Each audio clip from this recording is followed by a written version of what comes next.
بسم الله الرحمن الرحيم. أعزائي التلاميذ, السلام عليكم ورحمة الله وبركاته. Aujourd'hui, nous allons faire la correction des devoirs à la maison, numéro 5.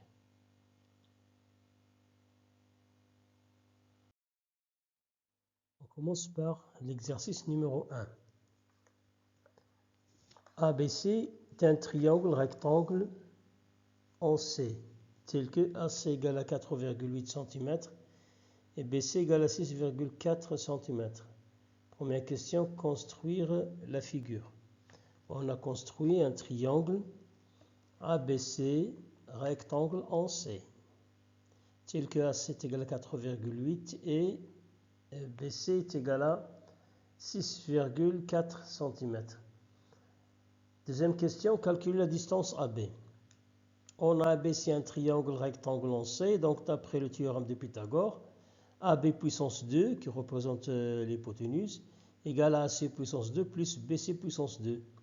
Puisque AC est égal à 4,8 cm et BC égale à 6,4 cm, alors AB puissance 2 égale à 4,8 puissance 2 plus 6,4 puissance 2. Donc AB puissance 2 égale à 23,04 plus 40,96. Donc AB puissance 2 égale à 64. Puisque AB est supérieur à 0, il représente une distance, alors la distance AB est égale à racine carrée de 64. Et on sait bien que racine carrée de 64, c'est 8, parce que 8 puissance 2 égale à 64. Donc la distance AB égale à 8 cm. La troisième question, calculer cosinus de l'angle CAB. On sait bien que pour calculer le cosinus d'un angle aigu dans un triangle rectangle, on divise la longueur du côté adjacent par la longueur de l'hypoténuse. Donc on a ABC un triangle rectangle en C, donc cosinus de CAB est égal à le côté adjacent AC divisé par l'hypoténuse AB. Donc est égal à 4,8 divisé par 8 égal à 0,6. Donc cosinus de CAB égale à 0,6. Pour la quatrième question, on considère H le projeté orthogonal de C sur la droite AB. Calculer la distance à H. Calculer la distance à H. On a H le projeté orthogonal de C sur AB. Donc le triangle ACH est rectangle en H. Donc on peut calculer le cosinus de l'angle CAH est égal à H sur AC. Donc maintenant on va considérer le triangle rectangle CAH. Donc le cosinus de l'angle CAH est égal au côté adjacent qui est AH divisé par l'hypoténuse qui est AC. Donc cosinus CAH égale à H sur AC. Et puisque l'angle CAH est le même que l'angle CAB, ça représente le même angle, donc ils ont même cosinus. Donc le cosinus de l'angle CAH est égal au cosinus de CAB, puisqu'il s'agit du même angle. Et on sait que le cosinus de CAB, d'après la première question, est égal à 0,6 et que AC est égal à 4,8. Donc on remplace cosinus CAH par 0,6 et on remplace AC par 4,8. On obtient donc AH sur 4,8 égale à 0,6. Donc la distance AH est égale à 0,6 multiplié par 4,8 cm. Donc AH est égal à 2,88 cm. Pour la cinquième question, on considère I le milieu de AB, de l'hypoténuse AB. Et I' le symétrique de I par rapport à la droite BC. Montrer que le triangle CI'B est isocèle en I'. On a ABC un triangle rectangle en C et I le milieu de l'hypoténuse AB. Donc on sait bien que le milieu de l'hypoténuse dans un triangle rectangle est équidistant des sommets de ce triangle. Donc la distance IA est égale à la distance IB est égale à la distance IC. Résultat 1. Puisque I' est symétrique de I par rapport à la droite BC, donc la droite BC est la médiatrice du segment II'. Et on sait bien que tout point qui appartient à la médiatrice est équidistant des extrémités de ce segment. Donc, IB, la distance IB est égale à la distance BI'. Deuxième résultat. Et d'autre part, IC est égal à I'C. Troisième résultat. Donc, on a résultat 1, IB égale à IC, IB égale à BI', IC égale à I'C. Donc, de 1, 2 et 3, on déduit que BI' égale à I'C. Donc, le triangle BI'C est isocèle de sommet I'. Bon, ceci pour l'exercice numéro 1.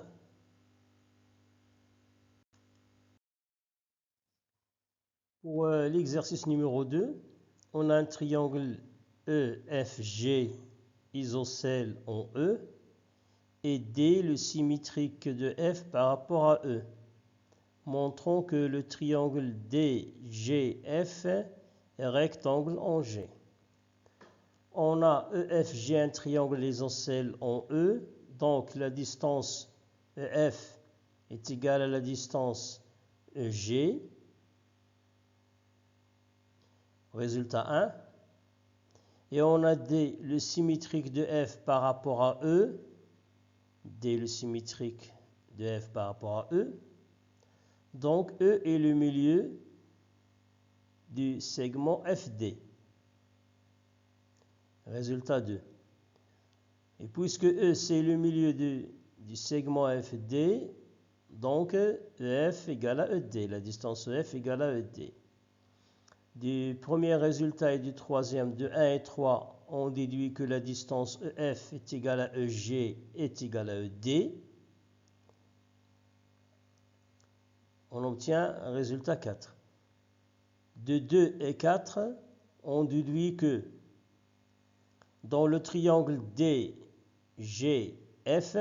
on a E, le milieu du côté FD, et il se trouve à la même distance des trois sommets de ce triangle. Donc le point E, c'est le centre du cercle circonscrit au triangle FGD et qui est aussi le milieu du côté FD. Donc le triangle DFG est rectangle en G. Parce qu'on a vu que tout triangle inscrit dans un cercle dont le centre et le milieu de l'un de ses côtés est rectangle.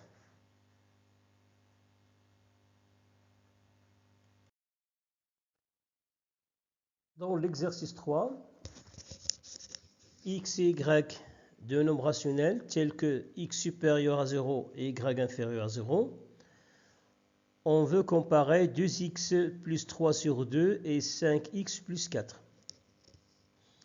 On a déjà vu que pour comparer deux nombres, on peut calculer leur différence et déterminer cette différence, le signe de cette différence. Si on a a moins b supérieur à 0, alors a est supérieur à b.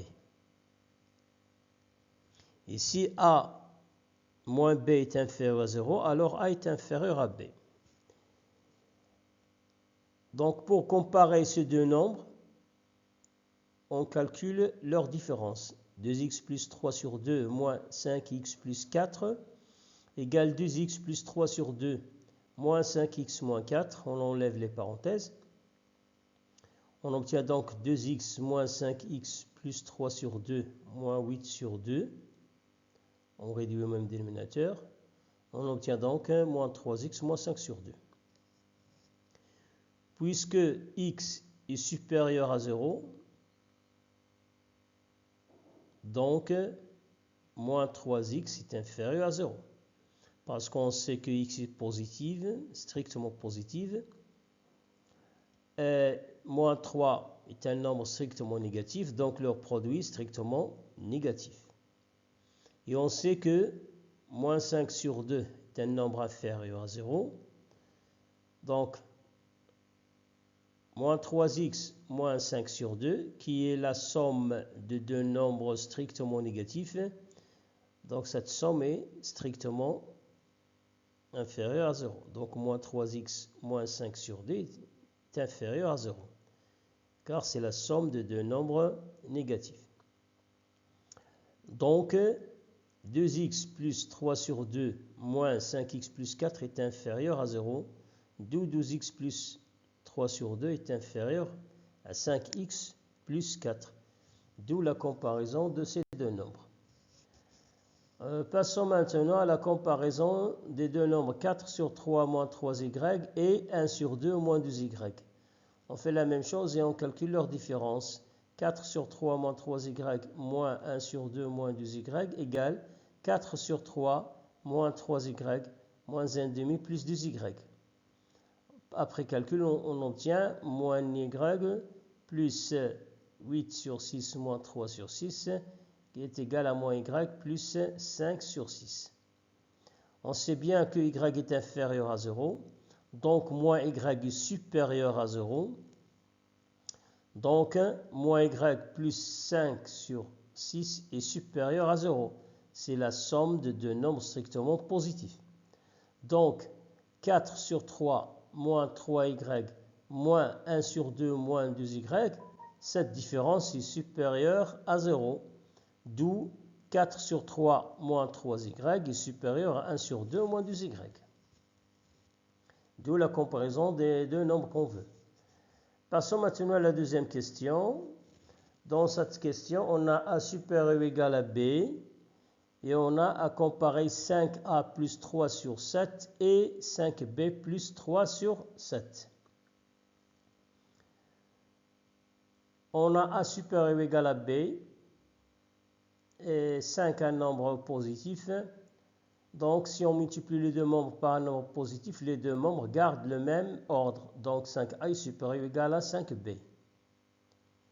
Et on peut ajouter le même nombre 3 sur 7, deux membres de cette inégalité. On obtient 5a plus 3 sur 7 supérieur ou égal à 5b plus 3 sur 7. D'où la comparaison de ces deux nombres.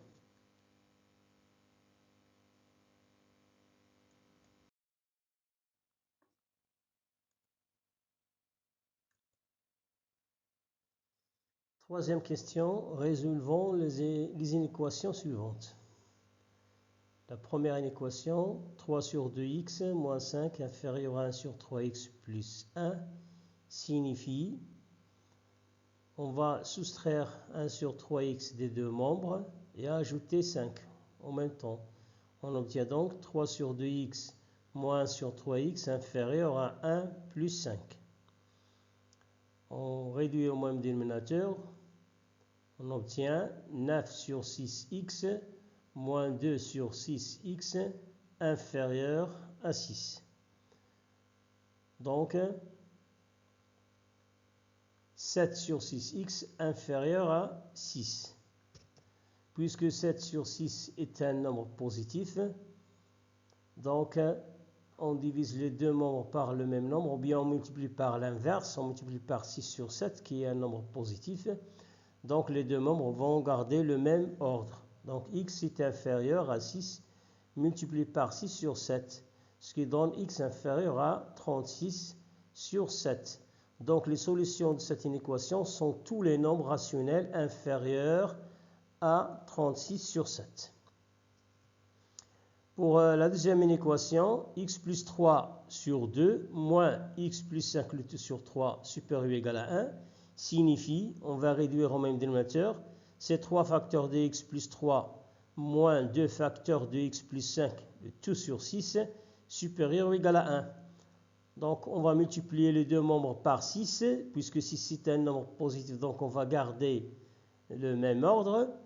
Et on développe en même temps, on obtient 3x plus 9 moins 2x moins 10 supérieur ou égal à 6. Donc, en calculant 3x moins 2x, c'est x. 9 moins 10, c'est moins 1. Donc, x moins 1 supérieur ou égal à 6, qui donne x supérieur ou égal à 6 plus 1. Donc, x supérieur ou égal à 7. Donc les solutions de cette inéquation sont tous les nombres rationnels supérieurs ou égaux à 7. Ainsi, on termine cette séance. Chers élèves, recopiez la correction dans vos cahiers d'exercice. Pour l'instant, je vous laisse. Bon courage. Dans ton fi ri'ayatillah. Assalamu alaikum wa rahmatullahi wa barakatuh.